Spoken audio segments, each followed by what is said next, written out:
नमस्कार। पहले हमने कवियों के बारे में जानकारी प्राप्त की थी। आज मैं लेखक से संबंधित जानकारी आपको दूंगी। तो सबसे पहले आता है आचार्य रामचंद्र शुक्ल।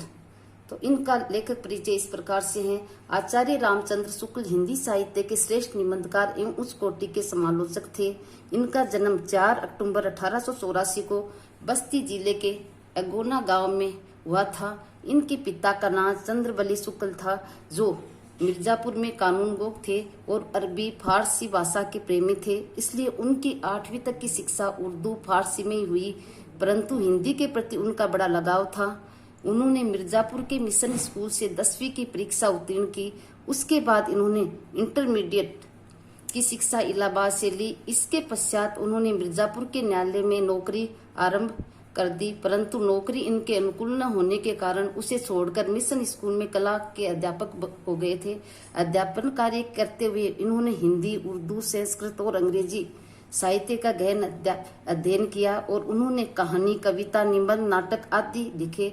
इनकी कुशाग्र बुद्धि और साहित्य सेवा से प्रभावित होकर काशी नागरी प्रचारिणी सभा ने इनको हिंदी शब्द सागर के संपादन का कार्यभार भी सौंप दिया था। काशी विश्वविद्यालय में हिंदी के प्राध्यापक कार्य किया। इस प्रकार इन्होंने अपने संपूर्ण जीवन काल में बड़ी लगन और तल्लीनता के साथ हिंदी साहित्य की सेवा की। उनकी प्रमुख कृतियां कौन कौन सी है? तो सबसे पहला है सबसे निबंध। निबंध के अंतर्गत चिंतामणि, 2 भाग और विचार विथि, ये तो गया उनका निबंध। आलोचना में सूरदास, रस मीमांसा और त्रिवेणी, ये आलोचनाएं उनकी हो गई। इतिहास है हिंदी साहित्य का इतिहास।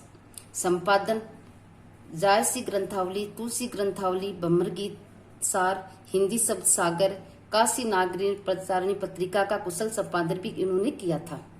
काव्य में भूत चरित्र, अभिमन्यु वध, ये काव्य हो गया उनका। भाषा से लिए शुक्ल जी ने अपने साहित्य में संस्कृत से शुद्ध परिमार्जित खड़ी बोली का प्रयोग किया। इनका वाक्य गठन इस प्रकार का है जिसमें एक भी व्यर्थ शब्द मिलना संभव नहीं है। इनकी भाषा तत्सम शब्द प्रधान, परिष्कृत तथा पूर्ण साहित्यिक है, जिसमें भाव की अनुकूलता, सरलता तथा सुंदरता विद्यमान है। उन्होंने उर्दू तथा अंग्रेजी के शब्दों का प्रयोग ना के बराबर किया है। वाक्य में ओज लाने के लिए अलंकारिक भाषा का भी प्रयोग उन्होंने अपने किया था, रचनाओं में किया था। पुरस्कार चिंतामणि भाग 1 पर शुक्ल जी को मंगला प्रसाद पारितोषिक प्राप्त हुआ था। मृत्यु 2 फरवरी 1941 को उनकी मृत्यु। आगे आता है जैनेन्द्र कुमार का जीवन परिचय। जैनेन्द्र कुमार बहुमुखी प्रतिभा के साहित्यकार थे। इन्होंने उपन्यास, कहानी, निबंध तथा संस्मरण आदि अनेक गद्य विधाओं पर लेखनी चलाई थी।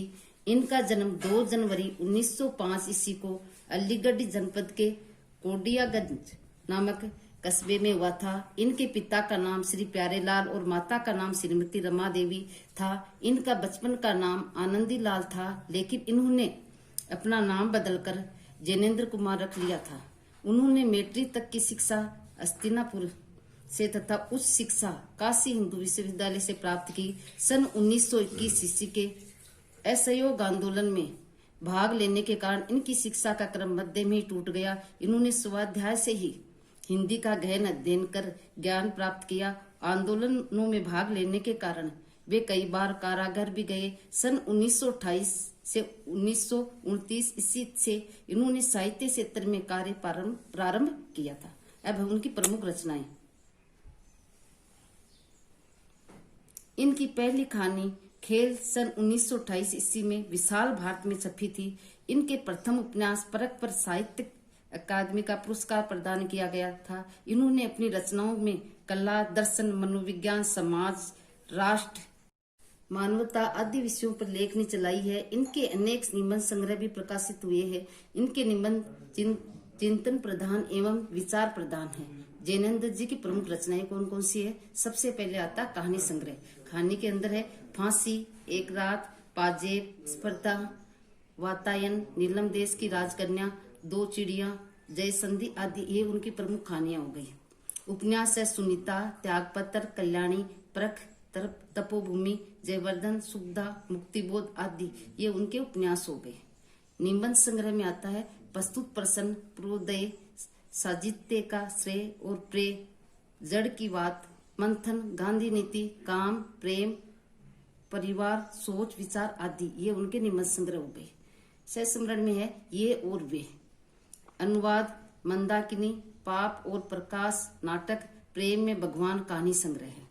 भाषा शैली उनकी भाषा सरल सुबोध तथा संस्कृत निष्ठ है। इन्होंने अपनी भाषा में मुहावरों और कहावतों का संजीव प्रयोग किया है। भावों की भलीभांति अभिव्यक्ति करने की क्षमता इनकी भाषा में सहज रूप से विद्यमान है। व्यंग्य, नाटकीयता और रोचकता की प्रधानता है। व्याख्यात्मक और विचारात्मक शैली का प्रयोग भी इनकी रचनाओं में हुआ है। मृत्यु 24 दिसंबर 1988 ईस्वी को इनकी मृत्यु हो गई थी।